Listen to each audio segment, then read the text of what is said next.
I'm looking here at the story of Pfizer executives being directly involved in the censorship of Twitter, as it was then, in conjunction with the Biden administration. Let's get into this story. So Jay Bhattacharya, friend of the show, friend in general, says, newly released internal Twitter documents show collaboration between a Biden proxy and a Pfizer board member in 2021 to force Twitter to censor large accounts critical of the COVID vax. Twitter was concerned it would lose Section 230 protection if it didn't comply. That's posted by Alex Berenson. Let's have a look at what Section 230 is. Crucial to those companies for the near total immunity it gave them against lawsuits from users.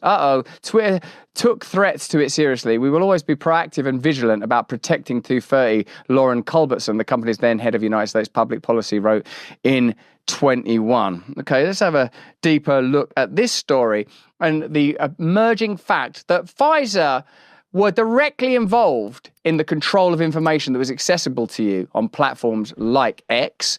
The Twitter files reveal it happened there. Do you imagine that Mark Zuckerberg, after directly writing to Anthony Fauci, wasn't involved in similar censorship? He admitted, of course, publicly, I think on Joe Rogan and maybe on Lex Fridman, that they did censor true information. Kind of establishment on that, asked for a bunch of things to be censored that in retrospect ended up being more debatable or true. What this is the beginning of us beginning to understand, that it's not like Pfizer control the government in the way they control media. There are such deep financial relationships that there's just an inertia towards Pfizer's favour. No, they're directly involved in saying, we'd prefer that wasn't published. In July 2021, a senior Pfizer board member secretly began working with a Biden administration operative to suppress criticism of COVID vaccines on X, newly released internal documents show. Top officials viewed the men, Dr. Scott Gottlieb, the Pfizer director, and Andy Slavitt, the operative who had officially left a senior White House post just weeks before, as speaking for the administration in their censorship demands, the documents show. So what, did Andy Slavitt left the White House and went to work where? He was at Twitter and he'd just been at the White House. Amazing. I mean, I suppose that's just how it works. Again, it comes down to individuals, like Tucker was talking about, journalists sort of, you've got to protect your job. You're not going to write some pain in the arse story going, oh man, this is difficult for me to write, but Pfizer ain't good news, I'm sorry to tell you. Or the way that we have to confront that you can't just go, oh, the pandemic, it was ages ago, I'm bored of it now. People are still dealing with that. We're going to be dealing with it for a long time, economically, socially, psychologically, and certainly in terms of some of the power structures that are set up. Look at this recent Supreme Court ruling.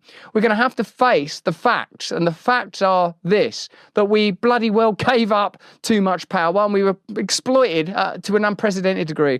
New documents raise constitutional and legal concerns about the Biden administration's social media censorship effort, as well as Pfizer's role in banning criticism of a product that made up almost half of its sales in 2021. I tell you what, I wish I could ban criticism. I wish I could do that. I wish I could call up social media sites and go, oh, I prefer it if people didn't say that. Or I prefer if this documentary didn't get made. Or I prefer it if there wasn't a month of story.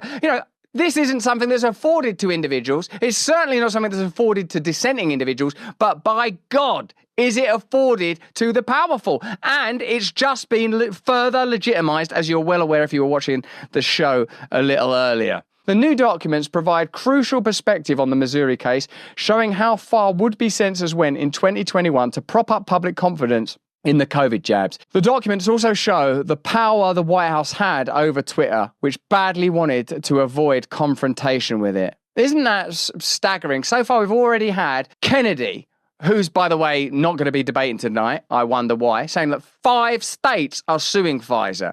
Then we've had Tucker, a former media insider, explaining how it works. We've seen people from within the FDA saying they, at the time, were advising, oh my God, and we haven't even got, did we get to the bloody, have we seen Morning Joe yet? Oh my God, we've not even seen Morning Joe. We've not even seen Anthony Fauci on Morning Joe yet. This is culminative. You wait till you get to this. You're not going to believe it. You're not going to believe it. It's happening now, is what I'm saying. This isn't some sort of nostalgia piece. Oh, do you remember the pandemic? Things was crazy back then. I was making Jack Daniel's sipping whiskey out of an oak barrel. Still happening now. Because what the propaganda machine is doing now is like, whoa, how do we reevaluate this? I'll tell you how. Let's pretend that everyone was just try their hardest and we all make mistakes. They won't afford you that as an individual. You certainly shouldn't be granting it to entire bloody governments. This is my favourite thing. I've been excited about this all day long. I've been thinking about this because this is Morning Joe interviewing Anthony Fauci. Look at this and in your mind, like for a minute, like Paul, let the scales fall from your eyes and watch what's happening.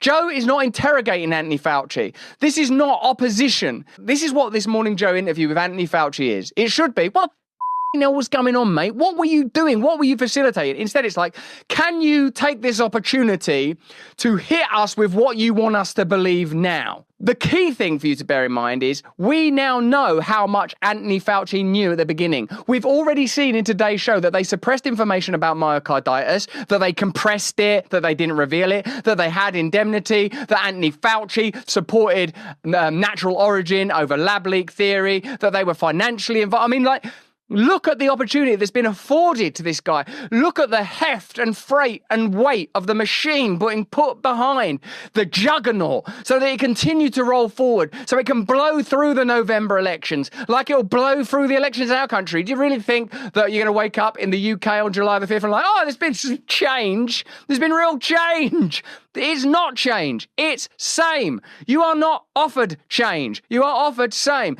We can't continue to bring you this beautiful content without the support of our partners. Hey, this is exciting. We've got a great partner today. It's Rumble. But beyond Rumble, it's Rumble's latest venture. Let me ask you first, are you a Sleepy Joe type character with zero cognitive performance, struggling to muster focus and brain power for basic things like running the United States of America? You've got to stop drinking woke liberal coffee that hates you and your way of life and start your day by drinking Rumble's very own 1775 coffee. This is going to be the best tasting coffee you've ever had. Seriously good, ethically sourced from a family farm in the high altitude mountains of Bolivia. Not in the Bolivian lowlands run not by a family but by a single man still living with a pet. No! Instead of waking up and drinking your big corporation owned woke ideology coffee that's probably making you sick from the pesticides it's sprayed with, try Rumble's 1775 revolutionary coffee. Support freedom of speech. Build a parallel economy that actually values you and loves you. My favourite? It's dark, of course. I've always found the lure of the dark irresistible. I'm sorry, how can I stay mad at you? You're just going to have to wait over there for a little while. Level up your morning routine with a 1775 coffee. Sleep all night knowing your hard-earned dollary dues are going towards supporting freedom-loving creators like me on Rumble. Visit 1775coffee.com now, pick up your first bag, use the code BRAND to save 10% on your first order.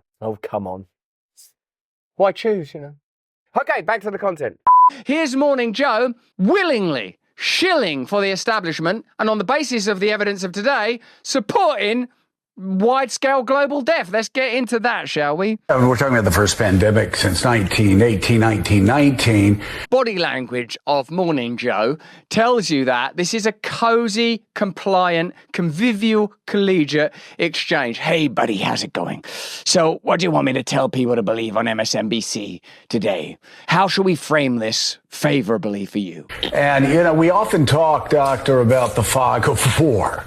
Oh, the fog of war. We often talk about it, don't we?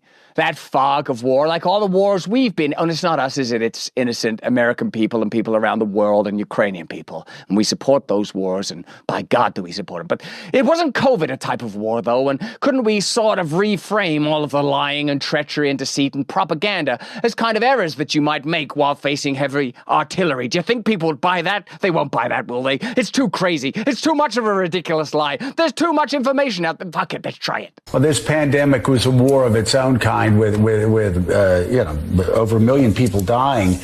It might be over that number, my friend. We've heard estimates of up to but, you know, it's difficult to keep track of it because people are even changing the way they track excess deaths these days. And were it not for insurance companies having to change the way that they organise their premiums, we probably wouldn't even have that information. Because why did insurance companies have to do that? Because people were dying unexpectedly. What is causing this? Maybe we can get the Today Show to have a look at it in Heart Attack, the fun new trend among the young. And I'm just curious how frustrating it is to you that people will go back and pick up something that you may have said in March of 2020 or something. Tell us about your frustration, buddy. Tell us about the frustration. Let's not focus on the frustration of a young, aspiring athlete who's got myocarditis now, slumped in front of a TV, drinking Bud Light to stay healthy. Forget that frustration. Forget the frustration if your small businesses collapse. Tell us about your frustration that people are now onto your propaganda. And let's frame that as a sort of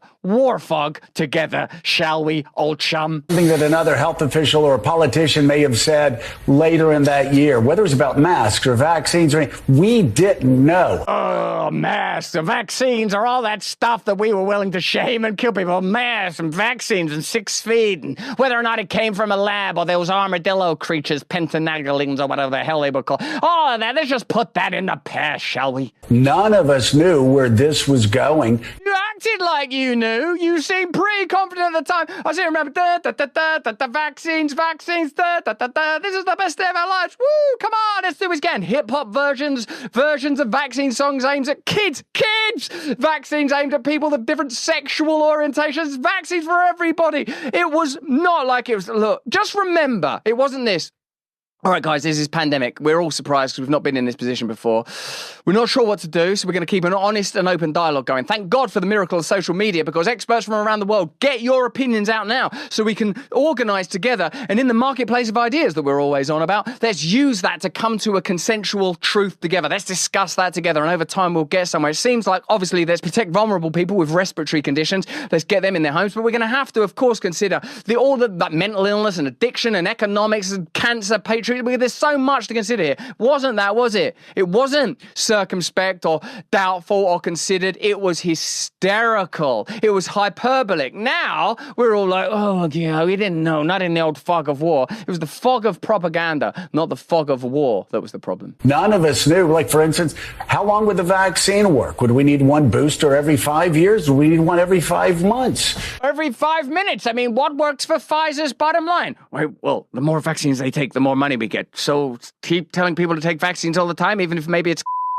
Yeah, basically that. Okay. How frustrating is it to you that people look back with 2020 hindsight and judge you? Oh, that frustration of people asking people to claim to be the voice of science to justify their opinions, and not only opinions, but mandates in retrospect when those mandates have turned out to be lies and...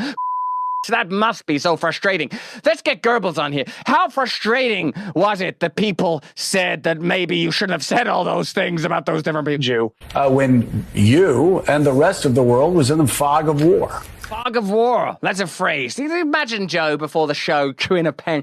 The phrase I'm going to lean into, and I like a lot, as much as I like myself and my hair, even though I can't get it up the way that I used to. I should look into some of those vaccine side effects. Is fog of war. I'm going to keep on saying fog of war till Anthony Fauci goddamn well ejaculates. You know, it is quite frustrating, Joe, and that relates exactly to the answer to the question just a moment ago, where I was saying that people really don't appreciate it. I don't blame them for that, but... Blame them, but I will censor them for it, by God, and maybe in time we'll imprison them for it, or other forms of dissent. We'll find ways, though. Believe me, Joe, I don't blame them for it, because that would mean blaming people that were correct, and people that were from, for example, ethnic communities that we claim to love when it's convenient, but I don't blame them. Not anymore. It's we were blaming them at the time. You remember we had such fun blaming, shaming, naming, hounding, judging them, but then it got complicated because, you know, we were lying and we knew we were lying then. But thanks, Joe, for letting me come on and continue to lie now. I appreciate it, Joe. Appreciate you. They don't appreciate that we were dealing with a moving target. And when we were saying things in the beginning, wear a mask or not, how the virus has spread. I mean, originally it was felt, understandably but incorrectly, by the CDC that it is spread by the same way that flu is spread, namely mostly by droplets, when in fact most of the transmission is not only by not droplets, it's by aerosol, but also 50 to 60% of the people who transmit it have no symptoms at all. We didn't know that in the beginning. You might want to look at the science on that one, my friend. It was a changing, moving target. Moving target, war metaphors, fog of wars, targets. That's what we want to focus on here. This is good. This is a nice metaphor. If you can't have the truth, let's at least have an appealing image system while we're lying. You're absolutely right. Was it frustrating? It was terribly frustrating. The main news again, Anthony Fauci was frustrated. Frustrated? This motherfucker should be in jail! Because people like to take things out of context. It's out of context. You took all those excess deaths out of context. You took all these vaccine injuries out of context. You gave us those vaccines out of context. And do a gotcha. That's part of the reporting process. And I accept that. It's the world we live in, but it certainly is frustrating. Yes, well, we greatly appreciate you being here. We appreciate your service through the years so much. What a disgusting little machine we have created. What a corrupt, unreliable, appalling system that we have to oppose. How I pray that we will be able to see through the next set of lies, having absorbed what we learned from the droplets of the last set of lies. But that's just what I think. Why don't you let me know what you think in the comments and the chat. Now, we will be with you again later tonight, streaming live to the debate. I'm ready. I've got my... Hey, thanks for watching. If you want to see more uncensored content where free speech can flourish, join our live stream. Click the link right here to watch the next video if you want to, or become a member of a growing movement. Download the Rumble app and you'll be informed every time we make a new piece of content. Stay free.